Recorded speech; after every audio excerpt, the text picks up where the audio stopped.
no doubt deals with these issues, who never measured up? Well, it would be for, it is at the discretion of anyone who has an allocated question to decide whether or not they lodge it or not. If people have no interest in scrutinising the government, then clearly they won't lodge a question. It's not for, well, it is probably a very interesting observation. The Right Honourable Chris Hipkins. Thank you, Mr Speaker. To the Prime Minister, does he stand by all of his government statements and actions? The Right Honourable Prime Minister. Thank you, Mr Speaker. Yes. Does he stand by his statement in May that through careful economic management we've turned a corner and the economy is back on track, when the government's own figures show the economy's not only shrunk this year, but growth is now expected to be lower than previously forecast? Well, I think as the member may have digested with Haifu just published just shortly that, certainly as commentators have said and I've said as well, Haifu's a bit more anchored in the past, but there was some very good positive economic news there. I mean, the fact that growth will be close to 3%, the fact that wages will be bigger than inflation, the fact that actually we've got low inflation and we've also got 270,000 new jobs being created. It's pretty positive news. So if the recovery's really coming, why has the government just lowered its growth forecast compared to what it was telling New Zealanders earlier just this year? Well, to answer the first part of the question, I want to reassure the member that growth is coming because we've seen Westpac card spending up. We've actually seen ANZ business confidence at an 11-year high. We've seen consumer confidence coming forward. We've seen growth in a lot of sectors across the economy. We've got housing affordability and confidence at a 15-year high, with a net 28% of people feeling it's a good time to buy a house. All of those things are positive signs. There'll still be some challenging data for us to navigate, but it's more positive than negative. Well, does he stand by his claim of careful economic management when his government's forecast to keep spending more than it earns for the next 5 years, and in fact the long-term forecast suggests there's not a surplus in sight? They have no plans. That's not correct. This is a big economy. As you saw in Haifu, the numbers have moved from a small surplus to a small deficit. This is a government still committed to delivering a surplus in 28-29. But again, I'd just say to the member, this is not someone I want to take lectures from. Given $66 billion was spent during COVID and no one knows where the hell it went. We had a tripling of our government debt, and now we pay $9 to $10 billion in interest rate. We've got nothing to show for it. So the economic plan of spend more, tax more, borrow more, that's not the way forward. So what year will the New Zealand government books, according to the Obergall measure, return to surplus? Oh, Nicola has to whisper. According to the Obergall X measure, it's 28-29. That's our government's determination. But what you're seeing from this government is a strong financial discipline. But before you take that, there is still too much barricading across the House. It's ridiculous. Well, Mr Speaker, everyone was very silent for my question, but the Prime Minister must have misheard it. I asked him about a point of order, the Right Honourable Chris Hipkins. I asked the Prime Minister about the Obergall measure, not the made-up Obergall X measure, the Obergall measure, which every government has been measured against. I asked him when that is due to be returning to surplus. Yeah, well, he did answer that question. No, in your opinion, he didn't answer the question. It's not my... Sorry? You got something to say, Dr Wood? Supplementary. Supplementary. The Right Honourable Chris Hipkins. How does borrowing more every single year square with his promise to get the books back under control? Very good question. Well, again, it's a bit rich coming from that member who borrowed $120 billion more, made this government pay out $9 billion worth of interest payment, and even still publicly says he wants to increase tax, he wants to increase spending, he wants to increase borrowing. Supplementary question. Three questions here. Does he stand by his claim in May that unemployment has peaked and was starting to come down, when unemployment is now forecast to continue to rise even further? Works is that where you increase government spending by 84%, your rate take inflation up to 7.5%, you have 12 interest rate rises, put an economy into recession, people lose their jobs. That's the immutable laws of economics. That's what this government's working incredibly hard to do. We've got a grip on wasteful spending, we've got inflation down to 3%, we've had 9 interest rate cuts, we've got growth coming into this economy. I think New Zealanders can feel it. The only member in this House who actually doesn't want to see an economic recovery is the Leader of the Opposition. To question. The Honourable Nicola Willis. Can the Prime Minister confirm that the difficult choices his government has taken to deliver an average of $11 billion worth of savings per annum means that both the deficit and debt are far healthier than would otherwise be the case, and that in fact the deficit would hit $25 billion this year? Doesn't matter. I'm the one who decides whether it's a question or a speech, not anyone from the crossbenches or whatever it is, the opposition benches. Nicola, we'll start your question again with, a little bit of brevity in the editing. Can the Prime Minister confirm that the significant savings delivered by his government have reduced the size of the deficit in New Zealand's debt beyond what would have otherwise been the case, such that in the absence of those savings, the deficit would reach $25 billion a year and debt would blow out to more than 50%? Mr Speaker. Point of order. The Right Honourable Chris Hipkins. Mr Speaker, first of all, those are completely made up numbers by the Minister of Finance. But there's a point of order being taken, and if people don't want to interrupt it, they'll be leaving, which is probably not the right thing because that's the last thing the opposition would want. So just a bit of respect all round. But start again with your point. Well, first of all, they're not numbers in the government's half-yearly fiscal update. Those are numbers that the Minister of Finance herself has made up. But second of all, it contains a number of assertions about actions of the previous government and what the previous government would have done if it had been re-elected, for which the current Prime Minister has absolutely no responsibility. No, that wasn't the nature of the question. No, I'm just about to roll on, so just give me a minute. The point I want to make is that the question sought an opinion. All questions ultimately seek an opinion. Now, if there's debatable material in that, well, that's debatable material, but I don't think it's reasonable to assume that that was in any way an attack on a previous government. Order, Mr Speaker. It does seek the Prime Minister's... Just a minute. The Honourable David Before Seymour. we go any further, I just ask your guidance. Does it help the order of the House to have the Labor leader accusing other members of making things up? Well,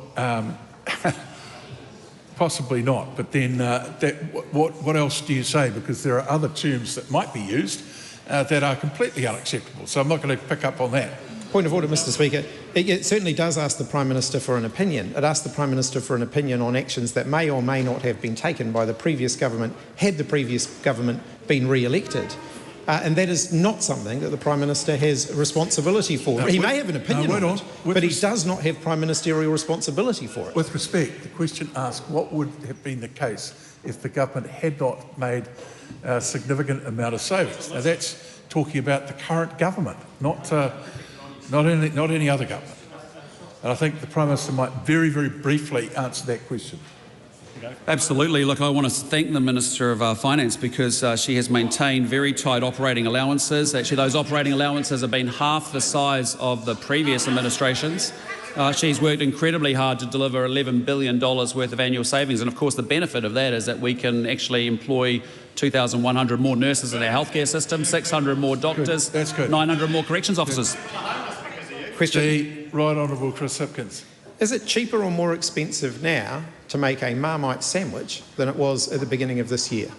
Well, the good news is that food inflation, as that member will have seen, has fallen to 4.4% today. It's the third month in a row it's come down, and it's a hell of a lot lower than what it was at 12.5% under that Prime Minister. Point of order, Mr Speaker. Yes, just wait for the House to settle itself.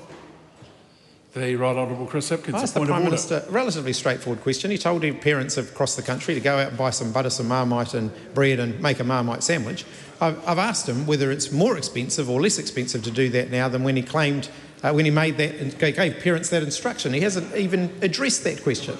Well, I don't think it was an instruction, but he did address it by saying that food inflation is on the way fall. down.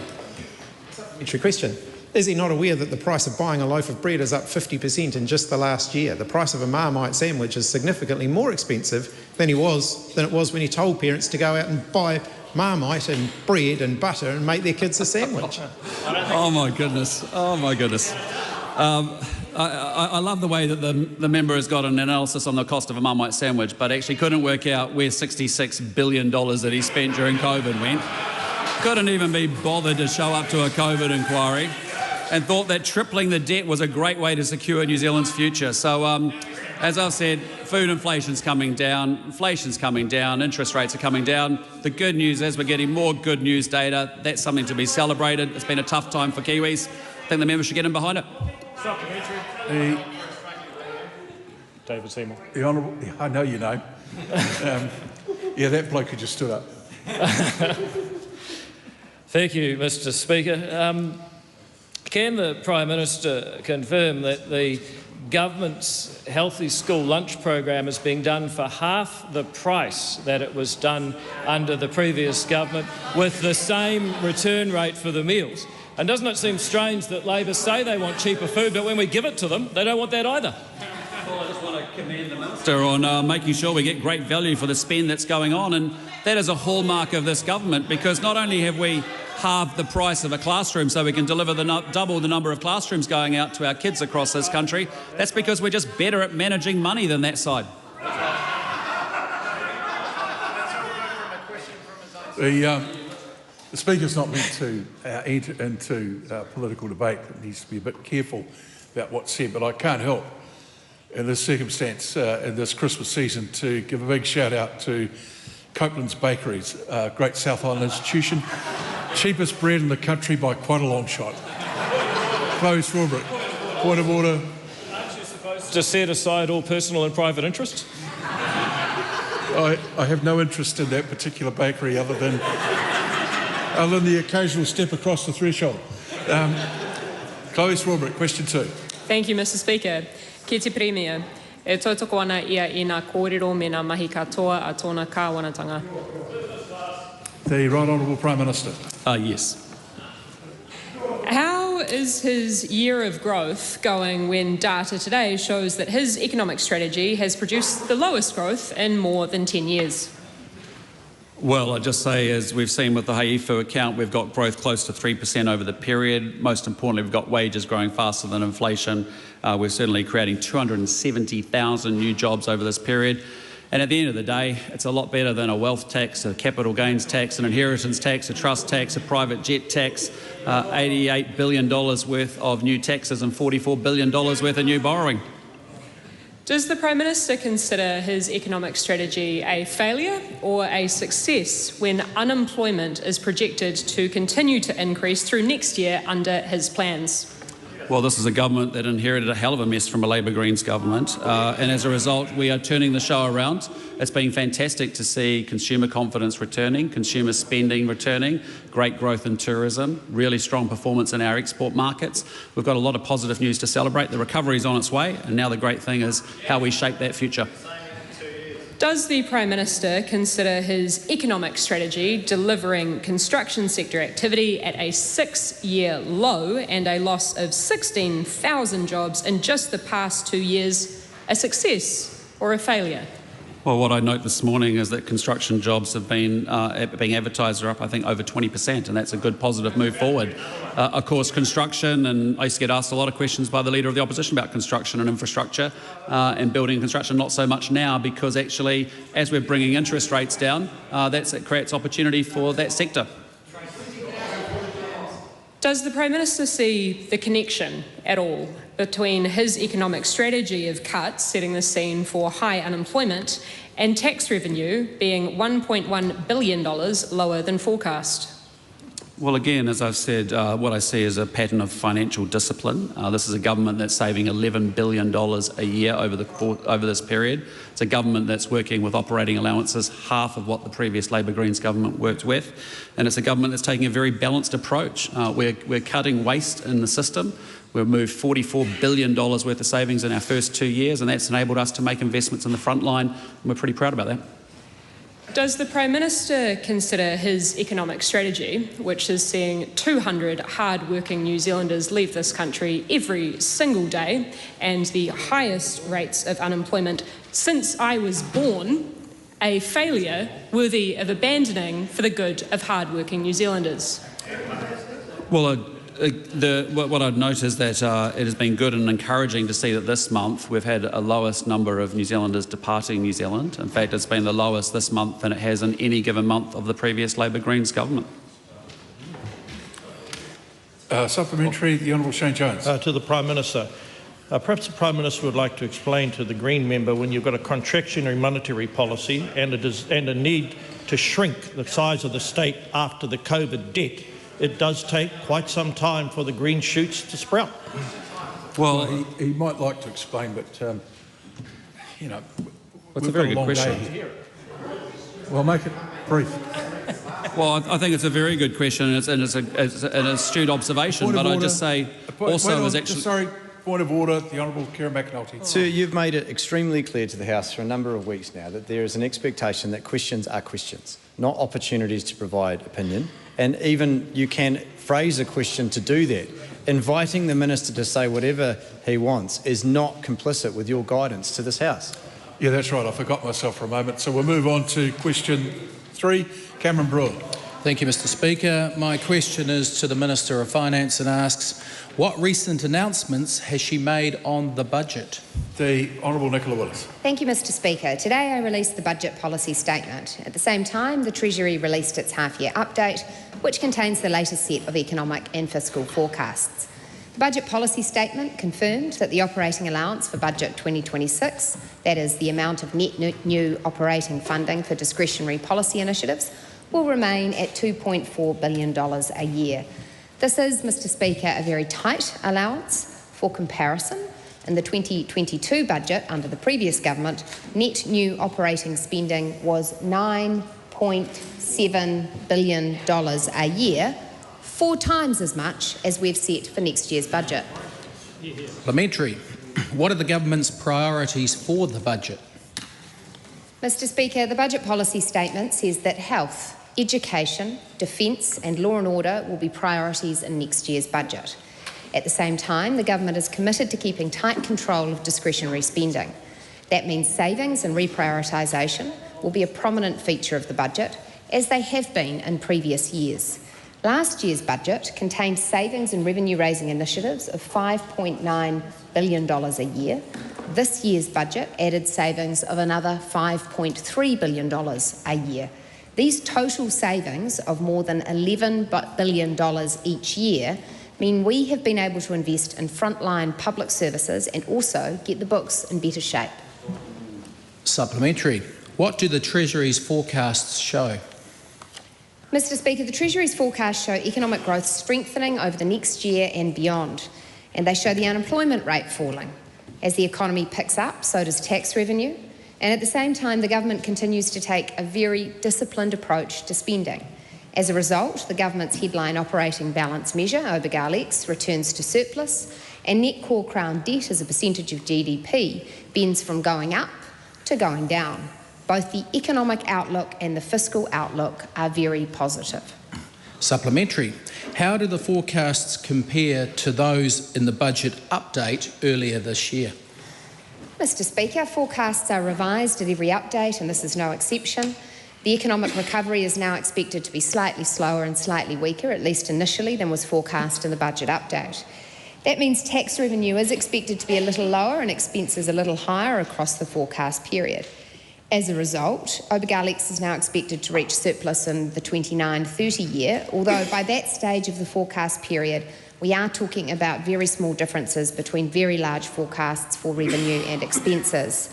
Small changes are not the issue. What is the issue, however, is the path back to surplus. That does count, and there is a clear path in the forecasts towards returning to surplus and bending the debt curve. Mr. Speaker, however, getting there cannot be taken for granted.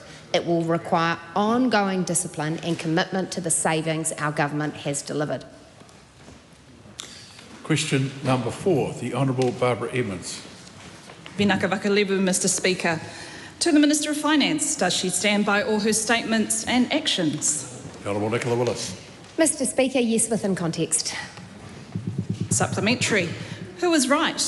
The Prime Minister, who said in question time today that her government will be in surplus by 28-29 year, or the half-year fiscal update released today that shows surplus under her measure of OBGALX won't be till the 29-30 year?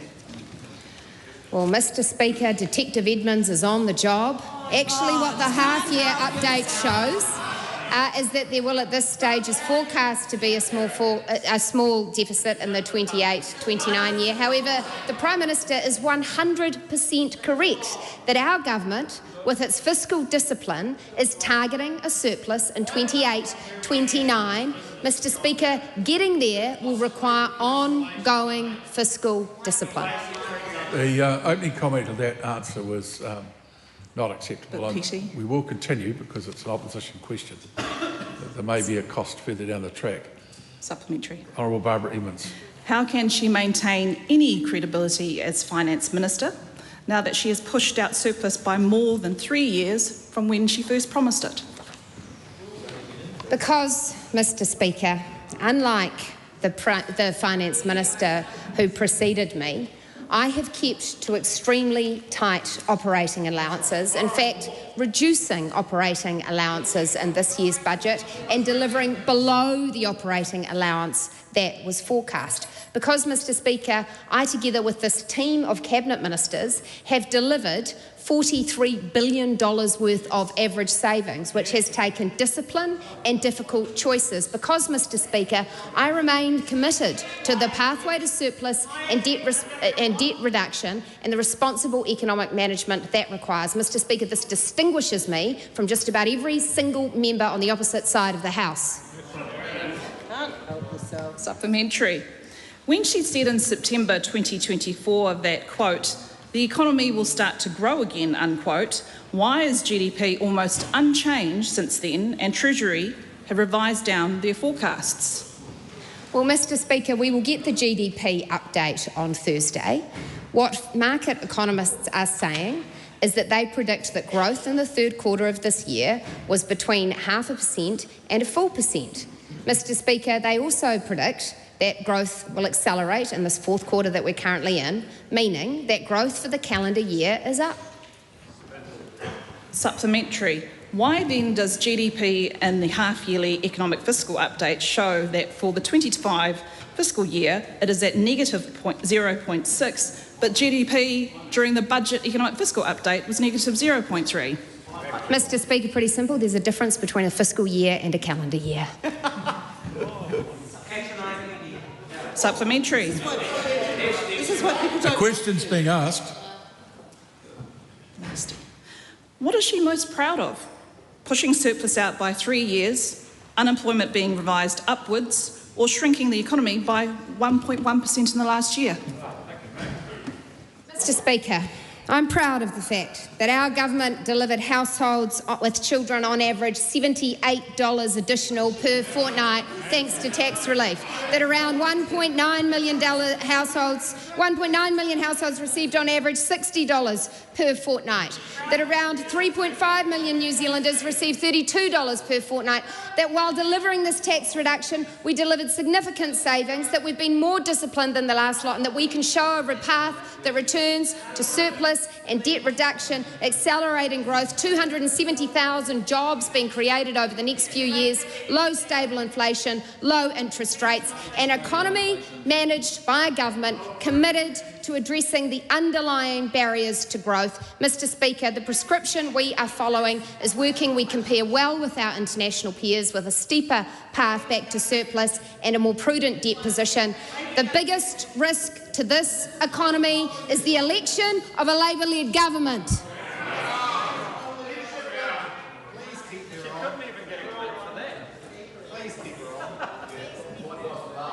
Tim Costley, hang on a minute. We both want to go outside and have a bit of a chat about that. Minister Bishop. Tim Costley. Merry Christmas, Question Mr. Speaker. number 5. To the Minister of Transport. What recent milestones have been achieved in the introduction of roadside drug testing? The Honourable Chris Bishop. Mr. Speaker, yesterday I was thrilled to announce the new screening devices for drug drivers have been rolled out. They look like this. Drug-impaired drivers should expect consequences. The introduction of roadside drug testing is a big step forward for road safety. It was great to be out with the police, Mr Speaker, and the Minister of Police, Mark Mitchell.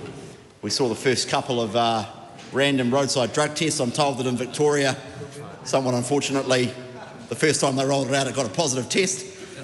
I'm pleased to say that at least at 2:30 on Jervois Quay, there were no initial positive tests, but it was great to see the hard-working police operationalising this new practice. How will these tests work? Well, Mr Speaker, members may, unless they've blotted it out of their minds, and I can understand why, members may remember the old COVID tests. They look very similar to the COVID tests. At the roadside, a driver swipes the device on their tongue. I won't do it for the House. But they collect saliva from the tongue.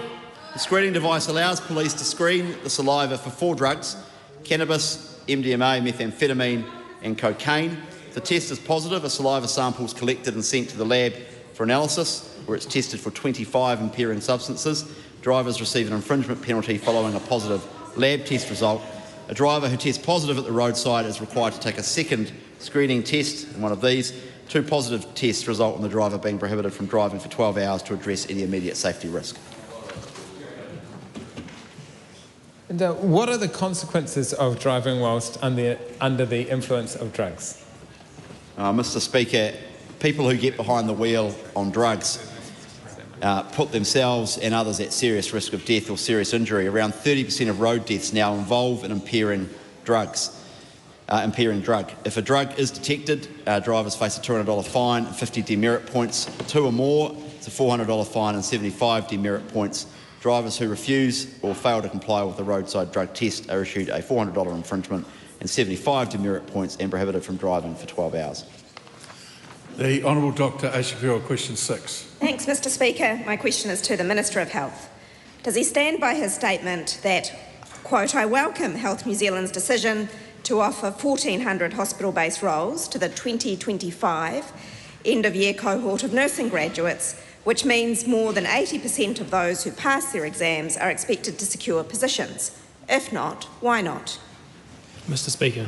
The Honourable Simeon Brown.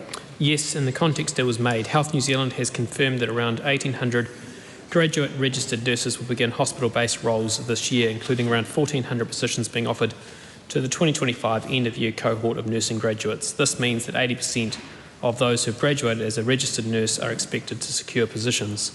This is all part of our government's focus on strengthening the front line to put patients first, building on the thousands of additional nurses that have been employed at Health New Zealand since 2023. Supplementary, why does he stand by that description when less than half of year-end graduates have been offered a job in the last round? Well, Mr Speaker, the statement that I made was that Health New Zealand would be offering 1,400 positions to the 2025 end-of-year cohort of nursing graduates. This would mean 80% of those who have graduated as a registered nurse are expected to secure positions, and as the Health New Zealand PR said, those confirmations would be sent out over a period of time. Supplementary, why didn't his statement reflect that 600 of the jobs won't be recruited until the middle of next year, leaving many nurses languishing in a pool of the unemployed? Mr Speaker, as with previous ACE programs, these roles are phased in over a period of time, and that has been the practice for a number of over a period of time. Supplementary, was it misleading to imply that 1,800 jobs are enough when the total number of graduates each year are 2,500? Mr Speaker, as I said, 80% of the roles, 80% of those who are graduated will be offered roles through the ACE program. The government has also provided funding to primary care to assist them with incentivised payments to recruit graduate roles into primary care as well. We've provided funding through Budget 2025 with funding to support primary care to employ graduate nurses. And I'm not sure if the member also realises, but the ACE program is also available to other entities such as private hospitals and other organisations who also employ graduate nurses. There are other entities which also employ nurses in this country who are also employing graduate nurses. Supplementary. Just wait, sorry. Why would anyone believe his numbers when nursing grads are being offered 0.6 full-time equivalent roles to conceal the growing scandal of nurses who are unemployed? Well, Mr. Speaker, that is completely incorrect. These jobs are being offered at what is the standard rate, which has been what they have been offered over a large number of years, which is a 0.8 FTE role. That is standard practice for ACE graduates for their first year into Health New Zealand. And I refer the member to previous answers, I believe, to written questions, which show that I think there may have been one nurse who may have been offered 0.6 once, because that was what worked for that nurse. He knows that's not the case. Why won't he just offer these nurses a job? Goodness knows our health system needs them. Well, Mr. Speaker, we are offering them jobs because our health system needs them. And we have already hired over 2,000, around 2,000 additional nurses into Health New Zealand since we came to government.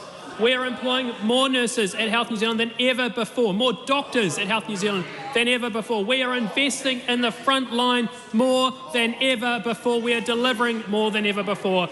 The member opposite might like to try to paint a picture which is completely inaccurate, and the only person who doesn't want the health system to succeed, it appears, is Dr. Ayesha Barral. Do you have another sup? Evan.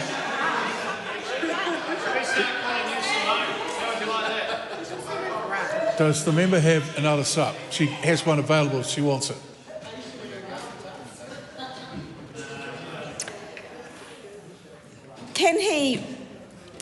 Will the minister? Questions are heard in silence, and we'll keep on questioning until it is silence and ministers are able to answer without the assistance of their government colleagues.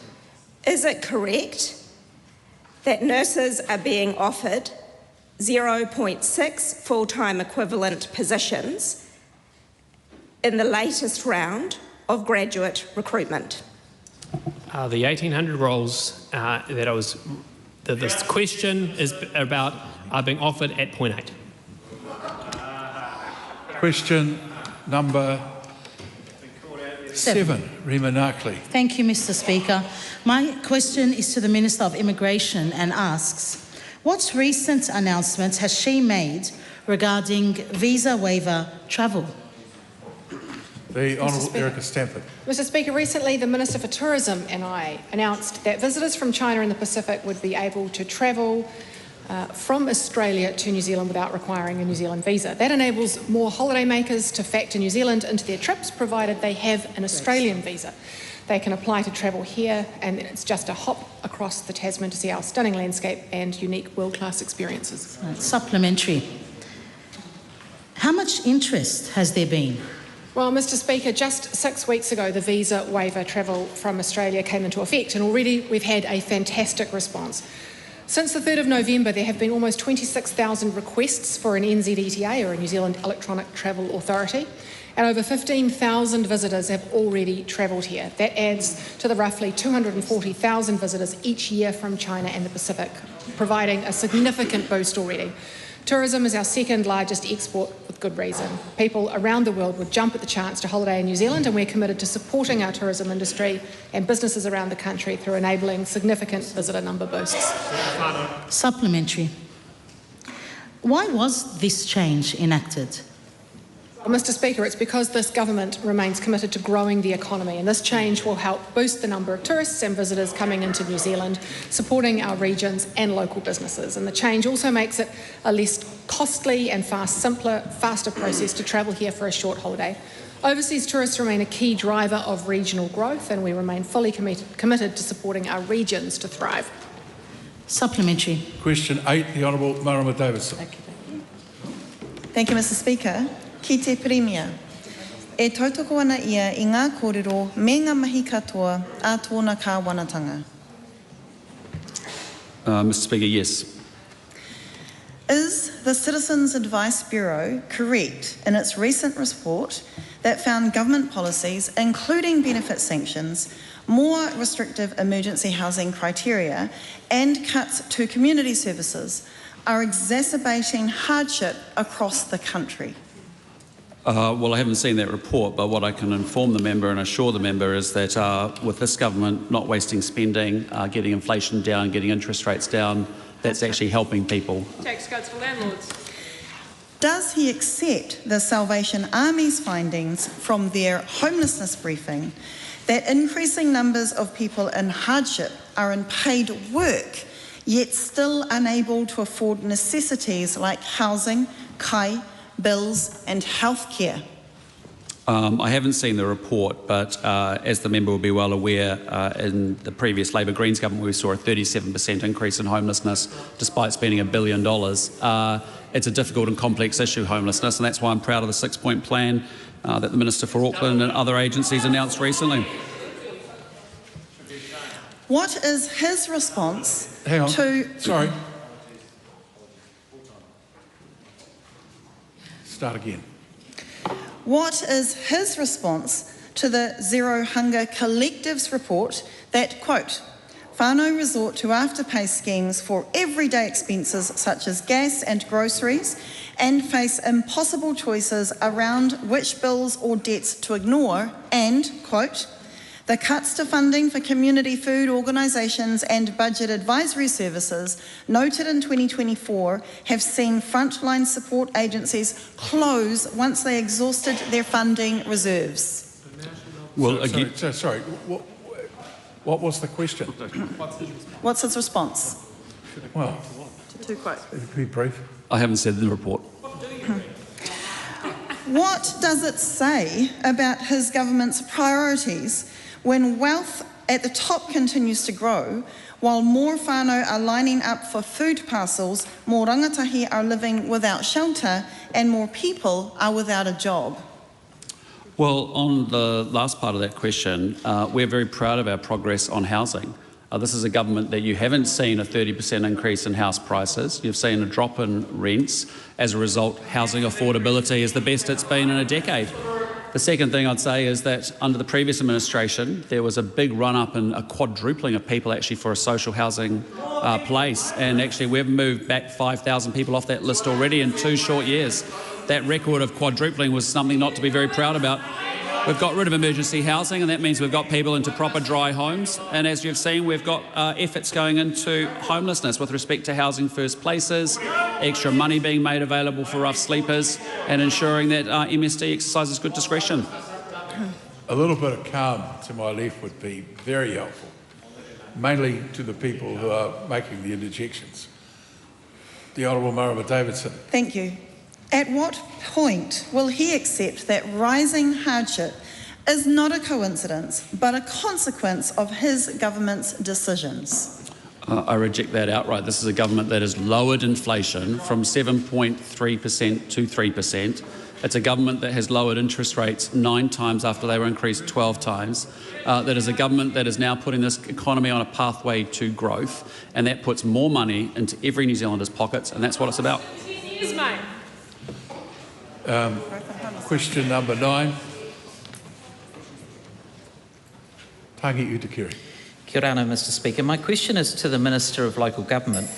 Does he stand by his claim that the local water done well model will mean cost increases would be more affordable for ratepayers, given Council's final plans show nearly $9 billion more in water spending than previously forecast?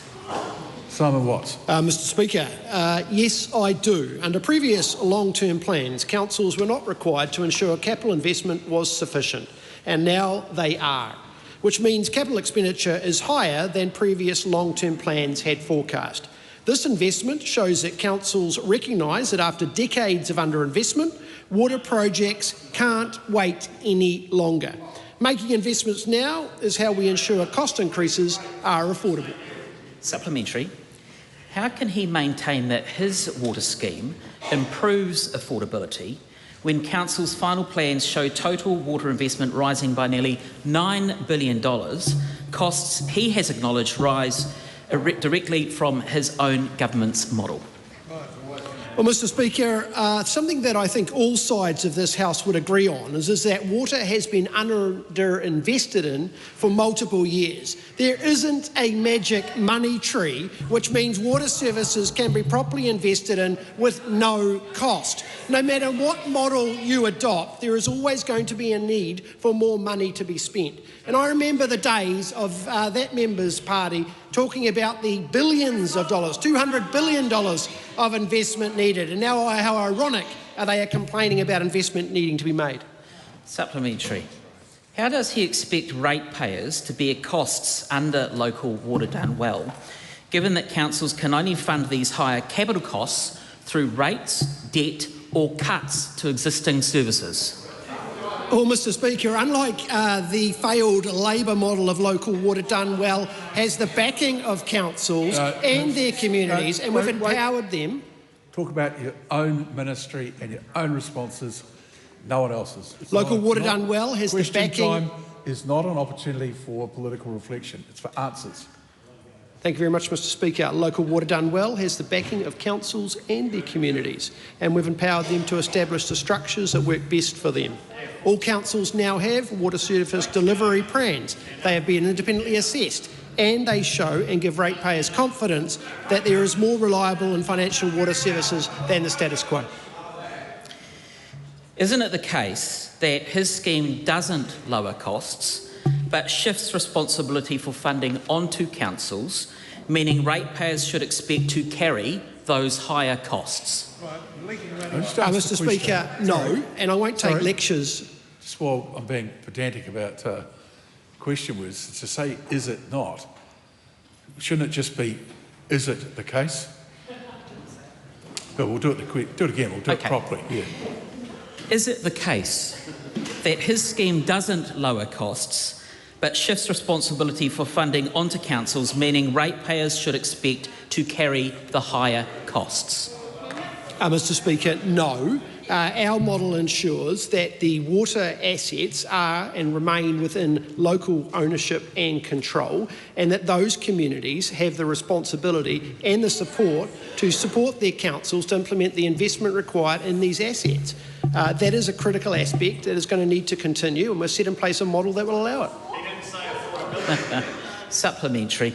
When will he accept that it is his government scheme that will add unavoidable pressure to the cost of living crisis that households are already struggling with right now? Well, Mr Speaker, I'm not going to take a lecture from that member who reformed and had reforms that were going to strip communities of their assets. That is a... Hold on, wait.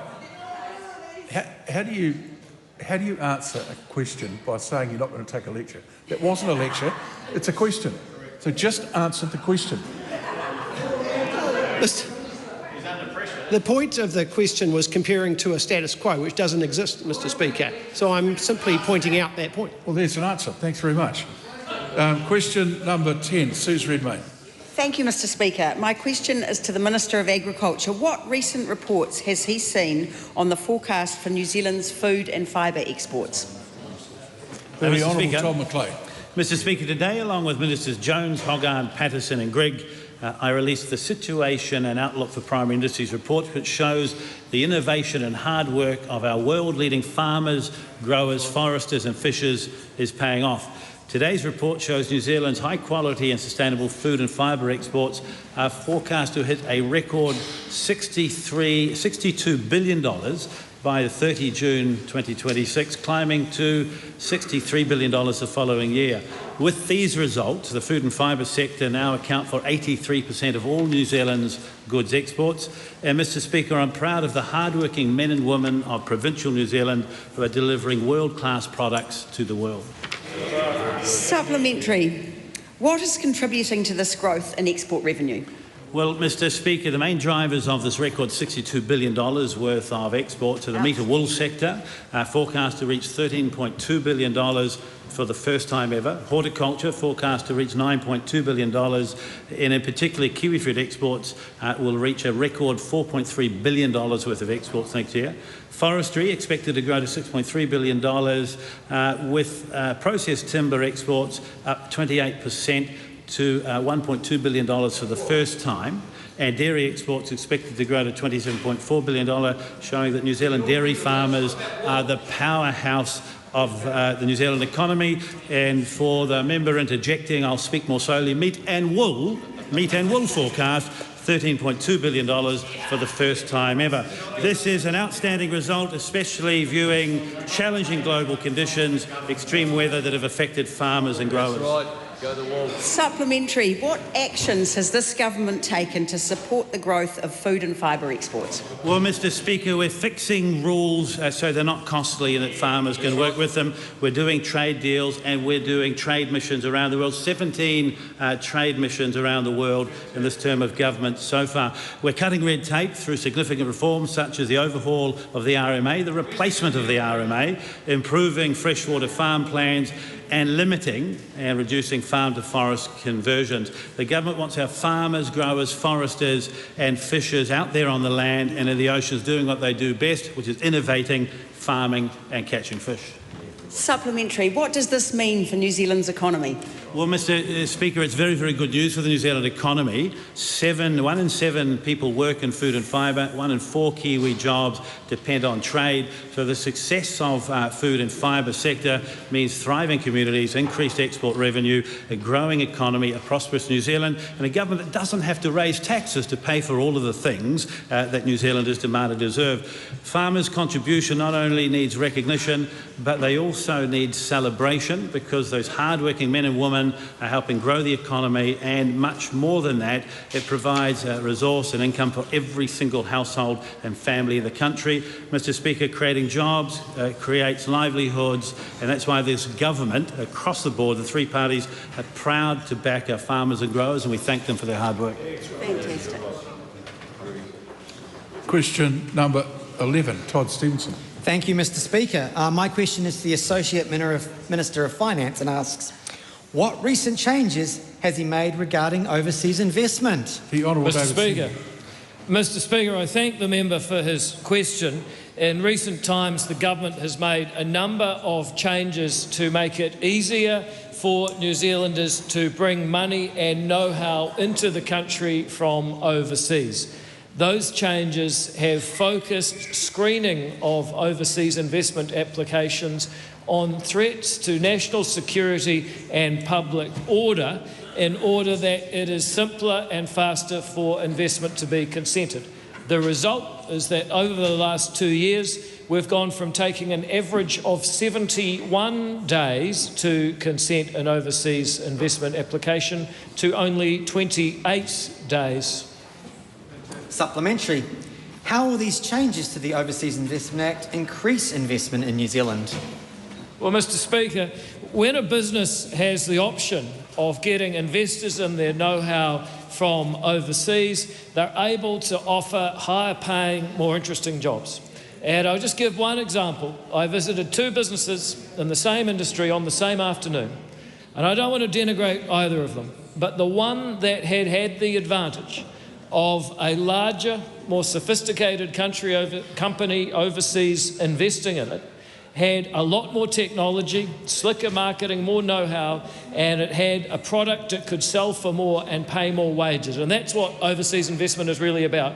It's about money and know-how so people get better paying, more interesting jobs. Supplementary. Why does New Zealand need more international investment?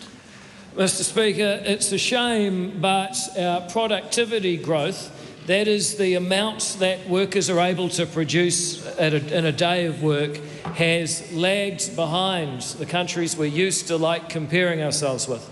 And there's a clear relationship that productivity growth has lagged as investment has lagged. That's why it's so critical we make it easier to get that money and know-how brought into the country in order that New Zealanders can go to work, produce more and take home more money being paid more. Supplementary. In addition to productivity, how does overseas investment help address low wages? Well, Mr Speaker, there's an old saying that productivity is not everything, but in the long run, it is almost everything. And so we have not rested on the progress that we have made so far. Last week, this Parliament passed an Overseas Investment Act amendment bill, which will bring a new fast track for overseas investment that does not threaten national interest or public order, that does not affect a sensitive area such as farmland, forestry or fishing quota or residential housing. And on that fast track, we will be processing overseas investment consents in 15 days. This is a country that is serious about doing business with the world. We started at 71 days. We got it down to 28 days for a consent. We will now get it down to 15 days with a target of 80% of consents being issued within 5 days of application. New Zealand is open to doing business with our friends around the world. That concludes oral questions. Members who have other business that is going to take them out of the House, please leave the House quickly, quietly, without conversations on the way.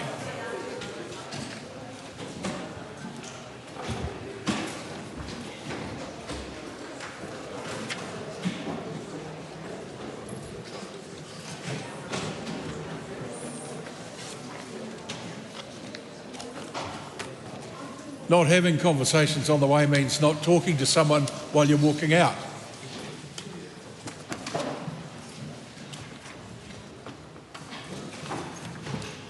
I call on Government Order of the Day number 1. Planning Bill, first reading. The Honourable Chris Mr. Speaker, I present a legislative statement for the Planning Bill. That legislative statement is published under the authority of the House and can be found on the Parliament website. The Honourable Chris Bishop. I move that the Planning Bill be now read a first time, and I nominate the Environment Committee to consider the bill. At the appropriate time, I intend to move that the bill be reported to the House by 26 June 2026. And for the avoidance of doubt, that is beyond the 6-month window. I'm not seeking to shorten the report back, but I think it will give the committee a bit of extra time, just with the way the House schedule is looking for next year, to consider things properly and for full consideration. Mr. Speaker, I am genuinely very proud to be here moving this first reading, and it is the culmination just before Christmas